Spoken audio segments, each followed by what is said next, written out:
Diundanglah mereka ke istana. Saat itu raja ingin menggoda Sarah yang dikiranya masih jomblo. Yang ternyata,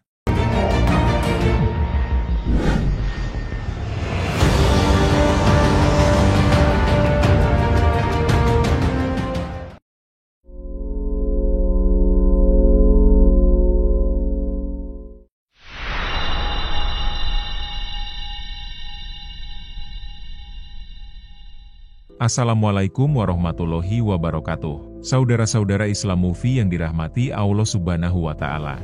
Di sebuah zaman, ketika raja merasa dirinya bisa memiliki segalanya, harta kekayaan, jabatan, termasuk wanita-wanita pun ia taklukkan, ia bebas berganti kapanpun ia mau. Suatu hari, datanglah sepasang musafir bernama Ibrahim. Ya betul, Ibrahim seorang nabi itu, dan istrinya Sarah, wanita luar biasa. Bukan hanya cantik parasnya, tapi juga tangguh imannya. Kalaulah ada laki-laki yang sangat tampan, sudah pasti itu adalah Nabi Yusuf alaihi salam, yang mana wanita-wanita terkesima melihat ketampanan beliau, sampai-sampai tidak terasa jarinya terpotong saat sedang memotong buah. Saking tampannya Yusuf. Dan dari versi wanita tercantik itu tertuju pada Sarah. Sampai ada seorang raja zolim yang setruk karena kecantikan Sarah.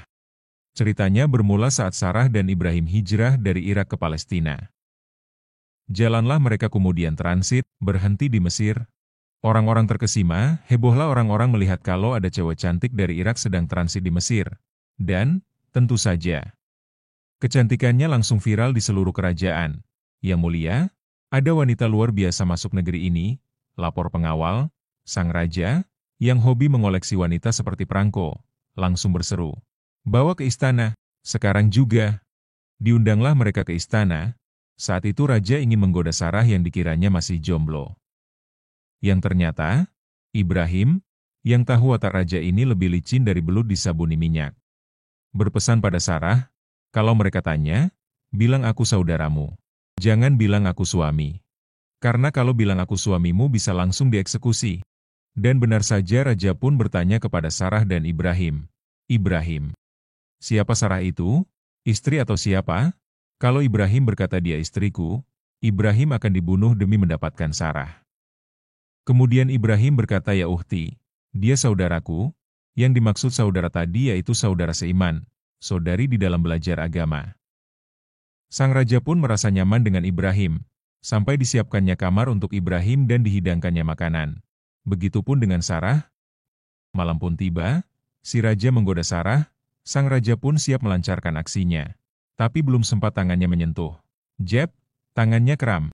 Badannya beku. Matanya melotot. Ia panik. Apa ini? Sihir? Sarah tenang. Ia tidak teriak. Tidak melawan. Ia hanya berdoa lirih. Dan Allah menjawabnya lebih cepat.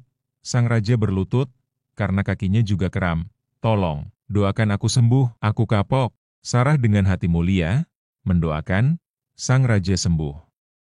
Tapi, karena nafsu kadang memang tidak punya akal, ia coba lagi. Dor, kali ini bukan hanya kram. Lehernya miring, pundaknya gemetar, dan stroke. Ia nangis, aku nyerah.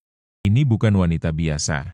Kemudian raja memanggil pengawalnya dan memohon kepada Ibrahim dan Sarah agar didoakan supaya sembuh. Kemudian Ibrahim dan Sarah berdoa, seketika raja pun sembuh, dan diizinkannya melanjutkan perjalanannya. Sebagai ganti permintaan maaf, sang raja memberi hadiah. Hajar, seorang pelayan salehah, yang kelak menjadi istri dari Ibrahim yang melahirkan Ismail, yang kelak menjadi nabi. Dan sejak saat itu, si raja dikenal bukan karena taklukan negeri, tapi karena stroke gara-gara Sarah.